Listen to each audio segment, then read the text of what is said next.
Good morning everyone. आज के इस वीडियो में हम लोग पढ़ेंगे क्लास 10 प्रश्नावली 5.3 समांतर श्रेणी का क्वेश्चन नंबर तीसरा का 9वां नंबर। इससे पहले हम लोग 8वें नंबर तक पढ़ लिए हैं। इस थर्ड नंबर में टोटल 10 क्वेश्चन है, तो 9वें नंबर में हम लोग अभी पहुंचे हैं। इसके बाद हम लोग आखिरी का क्वेश्चन करेंगे, इसके बाद हम लोग चौथे नंबर में एंटर करेंगे। तो सबसे पहले देखिए, इसका अलग अलग वीडियो बनाने का मकसद क्या है कि हम चाहते हैं कि आपको अगर 9 नंबर में दिक्कत हो तो आपको पूरा वीडियो देखने का जरूरत ना पड़े, आप 9 नंबर को तुरंत आप पा सकते हैं, है ना। तो यहाँ पर क्वेश्चन में दिया गया है a बराबर 3, n बराबर 8 और Sn बराबर 192 दिया है। तो d हमको ज्ञात करने के लिए बोला गया है। देखिए, जब हमारे सामने Sn दिया हुआ है, Sn दिया हुआ है, तो हम सिंपल Sn का फॉर्मूला पुट करके और हम d का वैल्यू वहां से निकाल सकते हैं। जबकि मेरे सामने a भी हमको पता है और n भी पता है और Sn भी पता है, तो वहां से हम आसानी से d निकाल सकते हैं। ठीक है, सबसे पहले हल करेंगे। दिया क्या है, a बराबर 3, n बराबर 8 और Sn बराबर 192। अब समांतर श्रेणी का हमको जब योग निकालना होता है तो उसके लिए हम एक फॉर्मूले का यूज करते हैं, Sn का formula. Sn equal to n/2 2a plus n-1 into d. इस फॉर्मूले से आप लोग वाकिफ हैं, जहां पर a क्या होगा प्रथम पद, n क्या है पदों का संख्या, d क्या है सार्वंतर कॉमन डिफरेंस, इसको हम लोग बोलते हैं।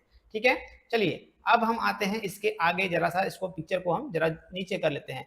तब यहाँ पर आप देख सकते हैं कि सूत्र जो हम लोग का है, Sn का जो फॉर्मूला हम लोग यहाँ पर लिखे हैं, तो उसका सबका वैल्यू हम पुट करेंगे। यहाँ से आपके सामने ये फॉर्मूला है Sn इक्वल टू, देखिए यहाँ से Sn इक्वल टू n/2। पहले Sn का वैल्यू जो है 192 हम लोग पुट कर देंगे। n का वैल्यू क्या है, 8 है, 8 हम लोग पुट करेंगे बाय में 2, है ना। यहाँ से a का वैल्यू, सॉरी 2 तो आपका रहेगा ही, और a का जो वैल्यू है, a का वैल्यू क्या है 3 है, पुट कर दिए। यहाँ से प्लस n का वैल्यू 8 - 1, है ना, और d का वैल्यू हमको नहीं पता, d हमको निकालना है। अब यहाँ से हम 192 सेम है। अब यहाँ से 2 का टेबल में, 2 का पहाड़ा में 8 को हम काट सकते हैं, 4 बार में कटेगा, है ना।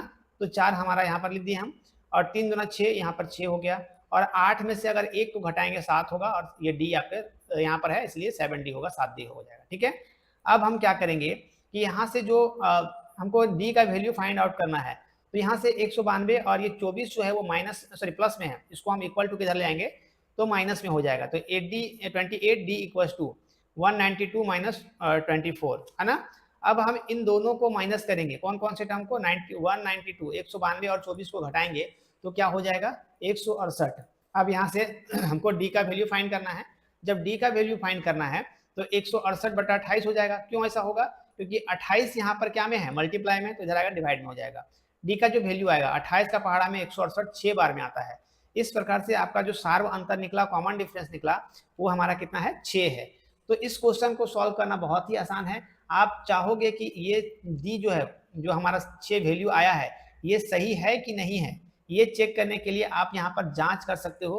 Sn का फॉर्मूला को लगा करके आप जो क्वेश्चन में है Sn 192 आप इस तरह से पा सकते हो। ठीक है, लेकिन ये जांच आपको करने के लिए नहीं बोला गया है। अगर आपको ज़्यादा इस चीज़ को बेहतर तरीके से समझना है तो ही आप इस जांच को करोगे, नहीं तो अगर आप नोट्स बना रहे हो तो प्रॉपर आप इस स्टेप को फॉलो करोगे, आपका आंसर बन के तैयार हो जाएगा। ठीक है, कहीं भी आपको अगर दिक्कत हुआ होगा, इस तरह का वीडियोस, इस तरह का कंटेंट मेरे चैनल पर रेगुलर अपडेट आपको देखने को मिलता है, इसलिए आप मेरे चैनल को सब्सक्राइब कर लेंगे, वीडियो को जितना हो सके अपने दोस्तों के साथ शेयर करेंगे, ताकि वो भी मेरे साथ जुड़ करके बेहतर से बेहतर तरीके से मैथ्स पढ़ सकेंगे और सीख सकेंगे। और बेल आइकन को प्रेस कर लेना है, जिससे मेरा अपडेट सुबह 10 बजे आता है, वो अपडेट सबसे पहले आप तक पहुंचेगा और आप उस वीडियो से लाभ उठा पाओगे, सीख पाओगे। मिलते हैं ऐसे मजेदार वीडियो के साथ, तब तक थैंक यू, टेक केयर, जय हिंद।